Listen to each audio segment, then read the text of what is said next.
चर्चा करने की सरकार कह रही है कि विपक्ष अगर डिस्टर्ब करने इस पर न करने की गारंटी दे तो अमित शाह जी सदन में आकर के जवाब देने को तैयार है। देखिए आने दो। अखिलेश सर धन्यवाद। आगे मन सरकार का कहना है कि अगर विपक्ष डिस्टर्ब नहीं करने की गारंटी दे तो अमित शाह जी सदन में आकर के जवाब देने को तैयार है। दोनों मुद्दे एक दूसरे से जुड़े हुए हैं, या यूं कहें कि एक सिक्के के दो पहलू हैं। जो इनके संगी साथी अंडरग्राउंड अनरजिस्टर्ड लोग और भारतीय जनता पार्टी शिक्षा परीक्षा और राम मंदिर दोनों एक दूसरे से जुड़े मुद्दे हैं। दोनों का सूत्र एक जगह है, दोनों एक जगह से ही संचालित होते हैं। तो इसलिए दोनों मुद्दों पर बहस होनी चाहिए और समय गुजारना, ये बात जो आज कही जा रही है एक हफ्ते पहले भी कही जा सकती थी। एक हफ्ते पहले क्यों नहीं की गई? क्योंकि वो चर्चा ही नहीं करना चाहते। चर्चा के साथ साथ प्रभु राम जी का भी नाम नहीं लेना चाहते हैं।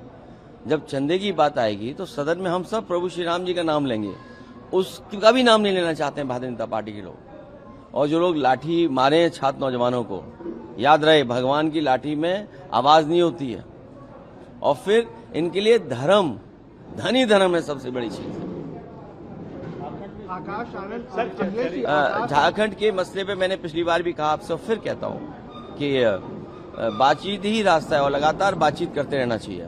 और मुख्यमंत्री जी और सरकार ने बातचीत के लिए छात्रों से बात करने का कहा भी है। अखिलेश जी, आकाश आनंद में आपको अंकल का है, बोला मैं 30 का हूँ, आपको अंकल का है। देखिए ऐसा है उस बहस में हम और आप न उलझे। और जो सीरियस बात है, एक सिक्के के दो पहलू। और जो अंडरग्राउंड लोग हैं, अनरजिस्टर्ड लोग हैं, वो सोचते हैं कि कहीं न कहीं से तो काम चलता ही रहे। तो अगर शिक्षा परीक्षा से काम नहीं हो पा रहा है तो अयोध्या से काम चले। वो बात तो आपको हमको पता ही है कि बोरे भर के कहाँ गए थे, कंडों में पैसे निकले थे। और हम लोगों को बदनाम करने के लिए कितनी साजिश की गई कि एक दिन में इतने कॉल किए गए। संभव है क्या इतने कॉल किए गए हों और सरकार को न पता हो? सुनने में आया कि यहाँ जो छात्र नौजवान आए थे, नेटवर्क से उनका डेटा इकट्ठा किया जा रहा है। तो भविष्य में सरकार पता नहीं क्या करे। इसलिए दोनों मुद्दे एक दूसरे से जुड़े हुए हैं, या समझिए एक सिक्के के दो पहलू हैं। बीजेपी और उनके संगी साथी दोनों इस मुद्दे से जुड़े हुए लोग हैं। जब ये प्रभु श्री राम को आगे नहीं बैठा रहे, बताओ आप प्रभु श्री राम जी का स्थान क्या होना चाहिए? अगर मैं सामान्य और आपसे एक सवाल करूं कि प्रभु श्री राम का स्थान कौन सा होना चाहिए? आपने देखा